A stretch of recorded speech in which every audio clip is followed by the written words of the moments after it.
She was mired in mud, her emaciated frame visible beneath her coat, caked blood adorning her muzzle. Nevertheless, her gaze remained fixed on her offspring. For 5 days, no sign of human presence had materialized. Not a single person. Predators lurked nearby while starvation gnawed at her very being. Yet, she persisted in her struggle, remaining steadfast. Her identity and her past were unknown. Then an individual perceived a sound carried by the breeze, a sound that altered the course of events.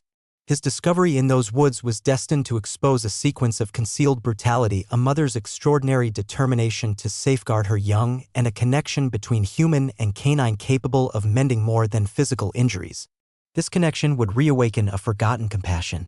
The narrative is one that not only evokes sorrow but also offers solace. For those who appreciate tales of redemption and silent devotion, the story promises a compelling conclusion. That particular morning, Frank Donovan had no intention of halting his journey. He was in the midst of his regular trip for groceries. Items like coffee, tinned soup, and a replenishment of his joint pain medication were on his list when an unexpected noise pierced the tranquility along Route 7. Initially, he dismissed it as the breeze or perhaps avian calls, but it recurred, more subdued, akin to a muffled lament emanating from the woods. His foot pressed the brake pedal reflexively, faster than conscious thought. A deep instinct informed him that this was no ordinary woodland sound. And if Frank Donovan placed greater faith in anything over his aging truck, it was this intuition. He steered his vehicle to the side near a disused trailhead, largely reclaimed by the wilderness.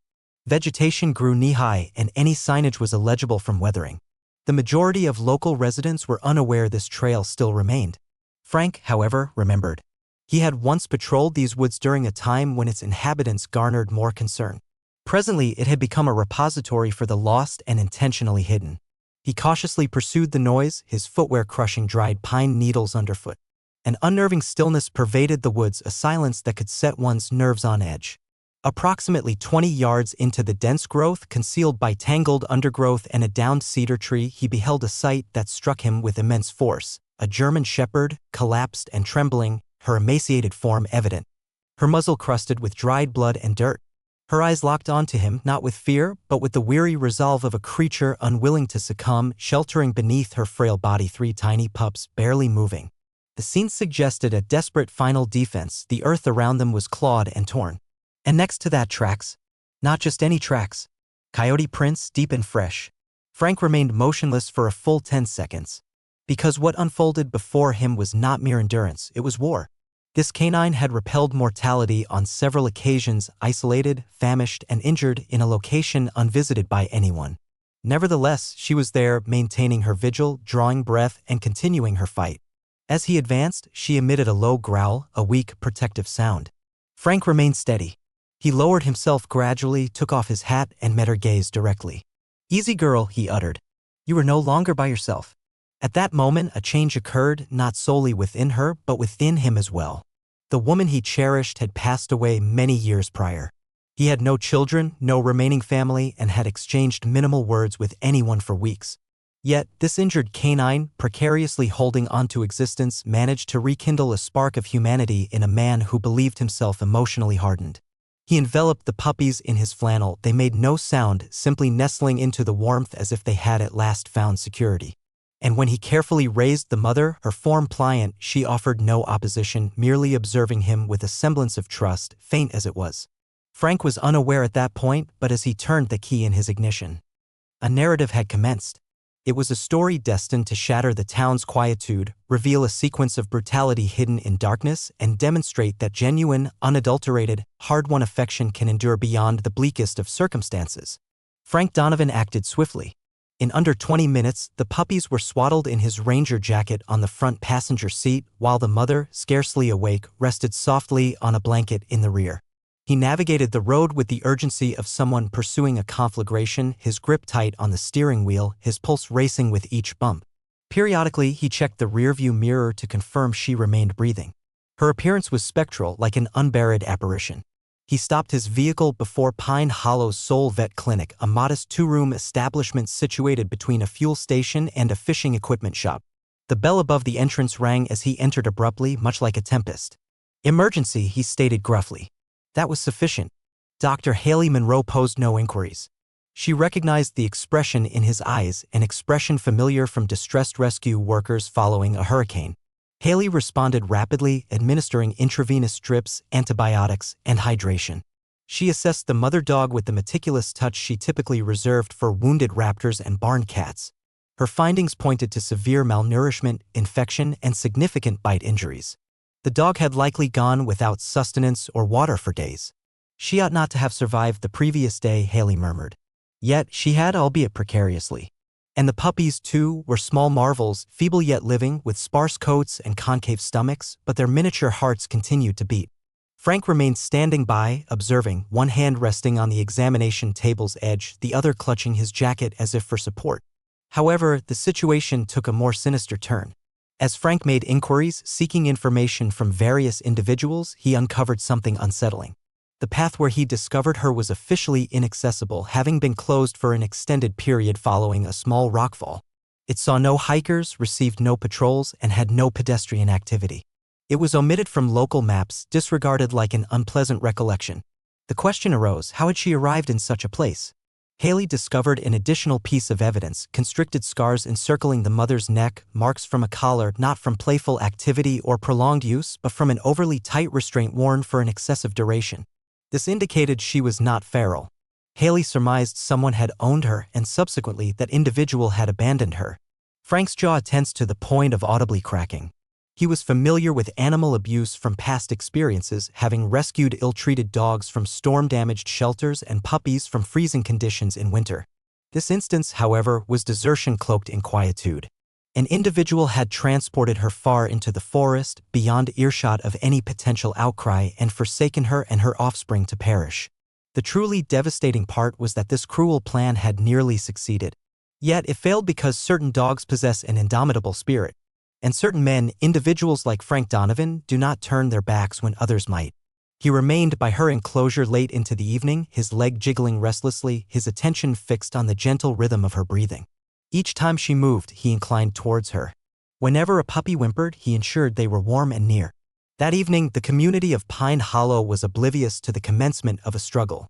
It was not a conflict involving physical force or legal proceedings, but one that unearths harsh realities, brings the overlooked into focus, and delivers a form of justice that discomfits many. At the heart of this unfolding drama were a mother dog barely alive yet resolute in shielding her young, and a retired ranger who had little to forfeit. Frank Donovan was unaccustomed to stillness. Following decades spent rescuing hikers, pursuing poachers, and enduring encampments in storm-battered woodlands, remaining in a sterile clinic with only his reflections and an injured canine was akin to requesting a river to halt its flow. Yet, that evening he did not depart. Not even for a moment. He occupied the corner chair, one hand nursing a tepid coffee, the other tracing patterns on his jacket sleeve where one of the pups had previously napped. Time progressed unusually in that space, silent, unhurried, yet oppressive. The mother dog was tenuously holding on. Intravenous lines ran into her paw, bandages encircled her midsection. Her eyelids would flutter open approximately once an hour, just long enough to verify her pup's well-being, before closing again as if remaining conscious demanded too much effort. But Frank observed it. Each instance those eyes opened, there was an absence of panic or recoil, only pure instinct, protectiveness, and resolve. It struck him with the force of a blow to his chest. She was not merely surviving, she was actively choosing to survive. For them. It was then he understood she lacked a name. Frank was not inclined towards poetry. He had once dubbed a rescued ferret Clamps due to its biting him twice. This, however, was distinct. This dog had confronted coyotes. She had endured without nourishment, hydration, or assistance, and yet remained protectively encircled around her offspring like a living barricade. If that did not epitomize strength, Frank was unsure what did. He mentally reviewed names. Roxy? No, too gentle. Storm? Too literal. Then it came to him not as a sudden insight, but as a retrieved, deeply buried memory. Sage. An old search dog Frank had collaborated with years before, also a shepherd. But this was more than recollection. Sage was not merely a name, it signified a survivor, wisdom, tranquility after turmoil. It was suitable, not ostentatious, not elaborate, just resilient and genuine. Sage, he murmured, approaching her kennel. Her eyes flickered open for a brief second. And for the initial time since her discovery, she did not utter a growl, nor did she recoil. Her gaze met his, weak yet unwavering. Frank let out a breath. You've merited it. By the following morning, a transformation had occurred.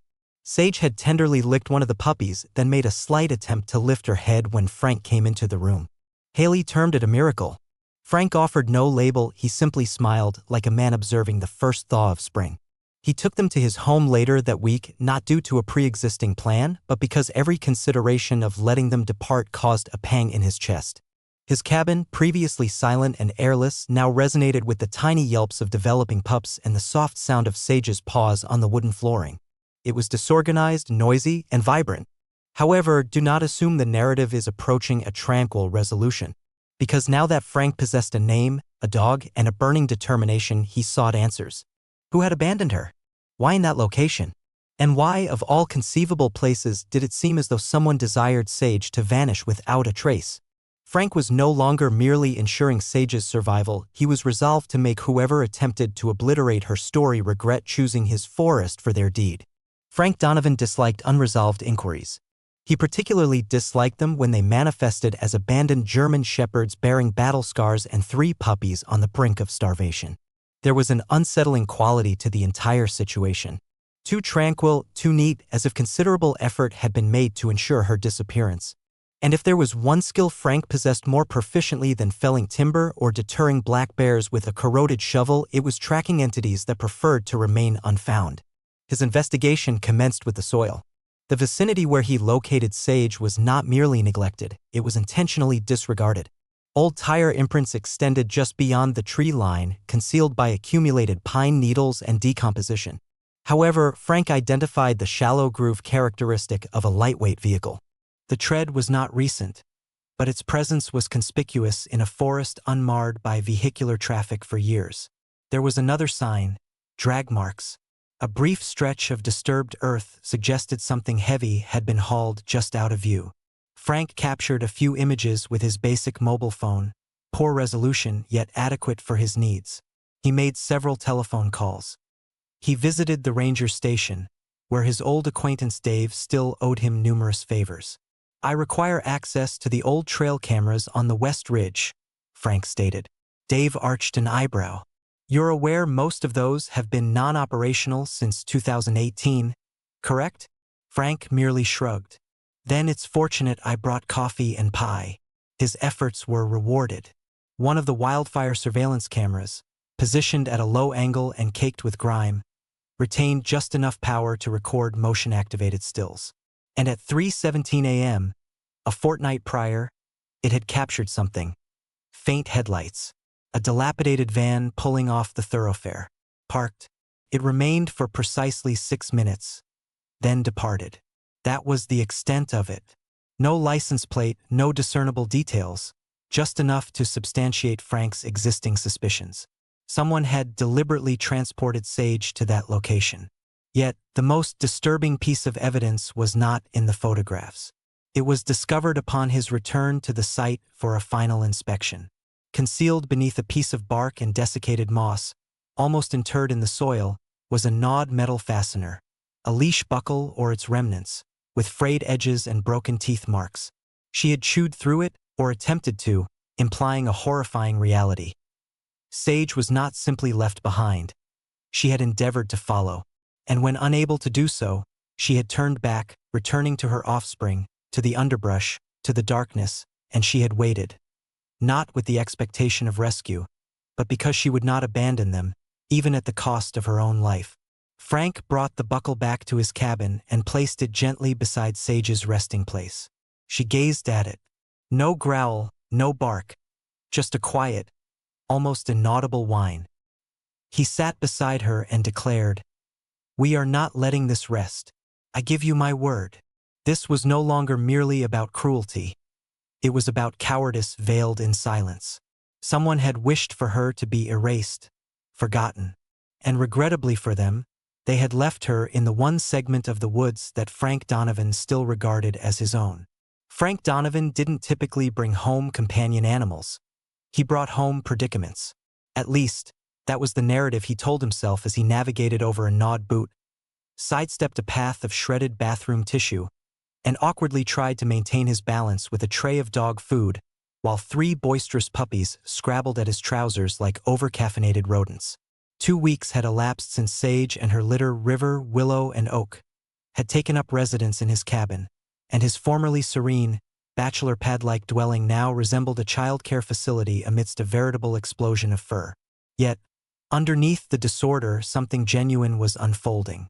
The puppies were flourishing, putting on weight, gaining stability on their feet, and learning the immense satisfaction derived from chewing on Frank's hosiery.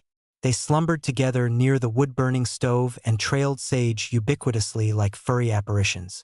Willow was the adventurous one, Oak the robust one, and River, the smallest, perpetually whimpered unless nestled beside his mother. Sage, however, remained suspended between the states of survival and trust. She never vocalized, never displayed a wagging tail. She observed, constantly, a silent guardian. The initial instance of thunder resounding overhead, she sought refuge beneath Frank's porch, remaining there for 3 hours. When a roaming dog barked from a nearby path, she did not flee. She stood her ground, positioning herself between the puppies and the entrance, her muscles taut, her gaze fixed as if prepared for another confrontation with the wilderness. Frank attempted to lure her out with treats, gentle words, even bacon. It made no difference. Sage only unwound when the puppies were asleep and the external world fell silent.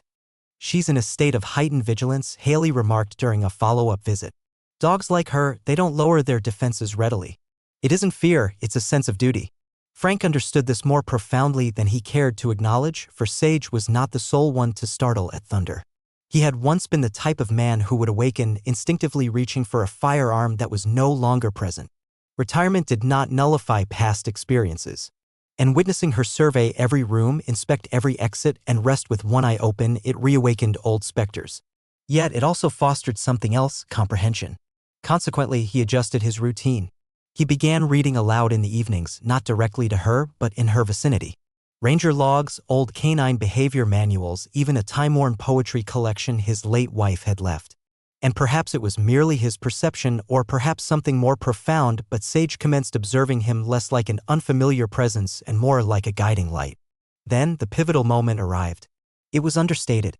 She approached him quietly one night, settled at his feet, and rested her chin upon his boot.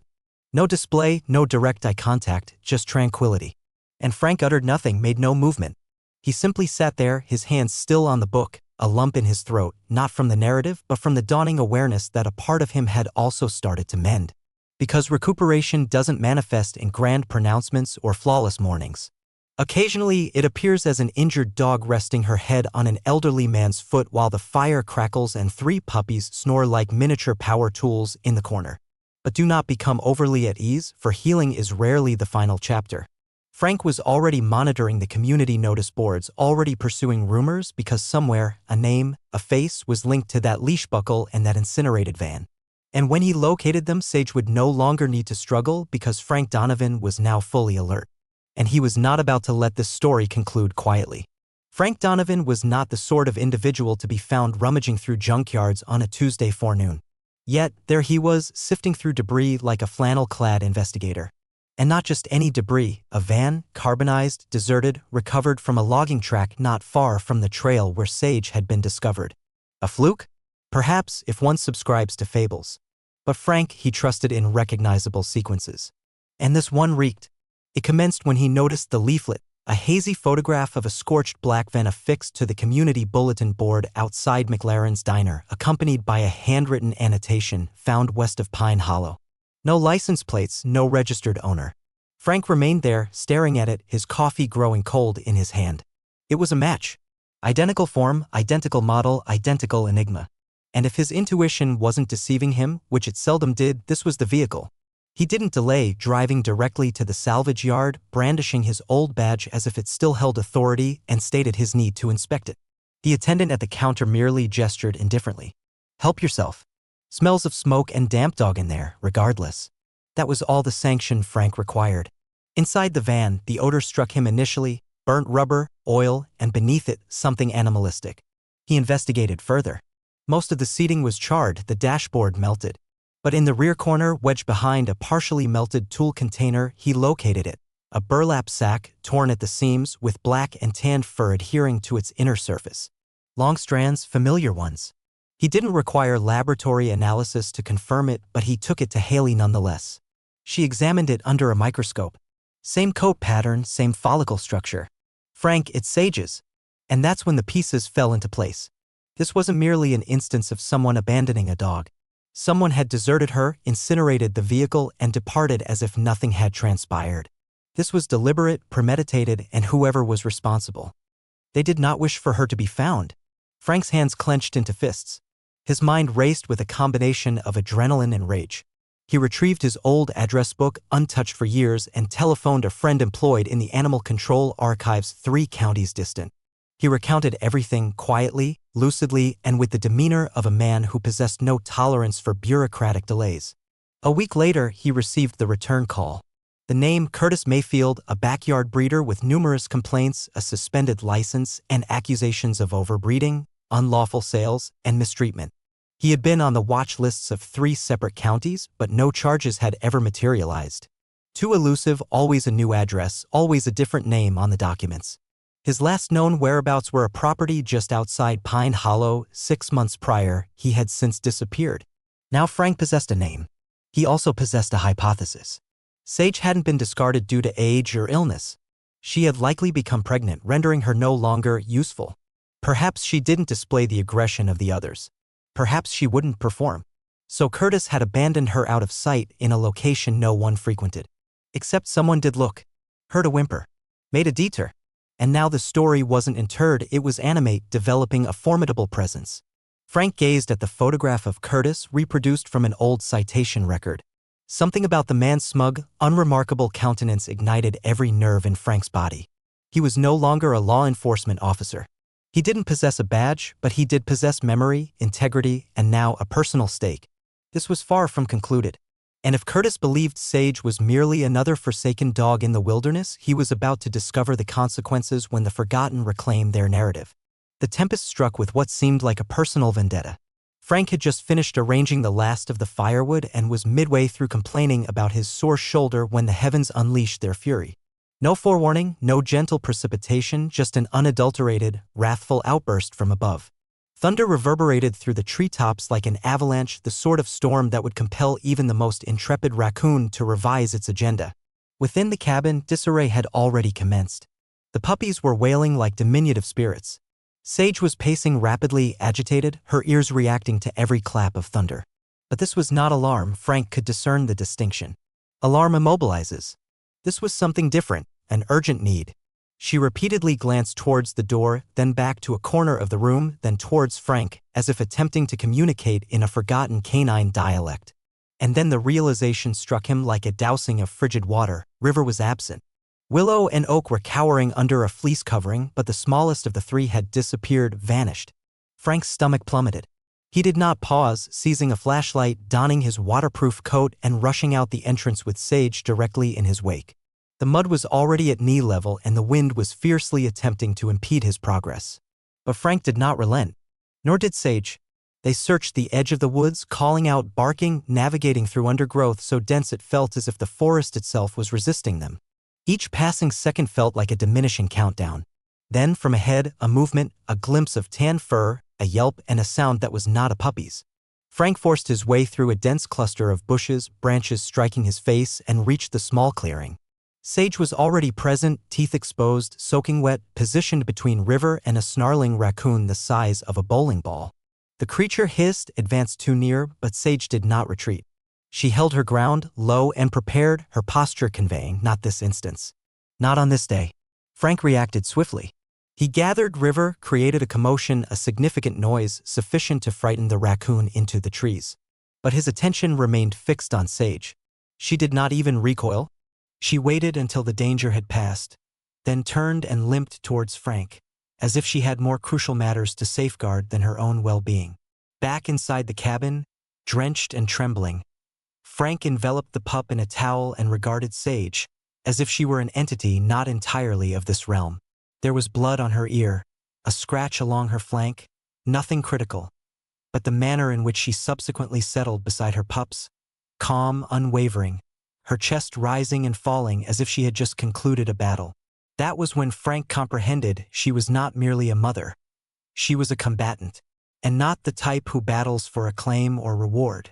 She fought because it was her intrinsic nature, because love, when genuine, transforms into a shield. Frank spoke little that evening. He merely stoked the fire, laid out fresh towels, and offered Sage an additional portion of turkey. But within his mind, something had irrevocably altered. Because individuals like Curtis Mayfield, those who discard lives deemed inconvenient, they misjudge the appearance of love when pushed to its limits. Sage didn't just endure. She was rewriting the narrative they had attempted to terminate. And Frank, he was beside her, prepared to ensure the conclusion was meaningful. By this juncture, Frank Donovan had long ceased to view this merely as a rescue narrative. This had become a personal endeavor, not a conspicuous one, devoid of sirens and reporters congregating in his yard, but rather a quiet, tenacious, and unwavering pursuit, much like Sage herself. Because the reality of authentic survival accounts is their inherent untidiness. They do not conform neatly to headlines. They do not become popular for amusement. But when they do manage to penetrate public awareness, they affect people profoundly in the most positive sense. Frank was not driven by a desire for retribution. He sought substantiation. Substantiation that Sage's life held significance, that the actions taken against her constituted not just cruelty, but an attempt at obliteration. And that this dog, who had persevered through starvation, coyotes, and desertion, merited more than a quiet recuperation within the confines of a log cabin. She merited acknowledgement. So he contacted Mia Trent. Mia was not some refined news personality with a teleprompter and feigned empathy. She was an independent journalist with an instinct for unearthing injustice and a voice that unsettled people in a constructive manner. Exposing animal cruelty was her specialty. She had documented everything from illicit puppy breeding operations to dire horse hoarding situations. Frank disclosed everything to her, providing the photographs, the trail camera recordings, the fur specimen, the details of the van, and then he introduced her to Sage. Not the dog in person. He was not permitting her to leave the cabin. But he sent images, video clips. A segment of Sage tending to her pups, her scarred physique protectively encircling them. A photograph of her nose pressed against Frank's hand, of River gnawing his own tail while Sage observed like a weary single parent, and one particularly heart-wrenching picture. Sage resting beside that chewed leash buckle, silent, still, yet unbroken. Mia telephoned him the subsequent day, her voice trembling. "This isn't just a report," she declared. "This is a rallying cry." Within the week, the article was published, and its impact was explosive. People do not simply disregard the story of a mother who confronted coyotes armed with nothing but her own resilience and determination. They pause, they observe, they disseminate, and they are moved to tears. The comments section erupted. "She embodies the spirit of a fighter. Frank, you are an absolute legend. This story affected me deeply, in the best possible way." Contributions inundated the local clinic. Haley could scarcely manage the influx. Rescue organizations from 4 states extended their support. Offers to adopt the puppies arrived in droves. But Frank was not yet considering such proposals, because another change had also transpired.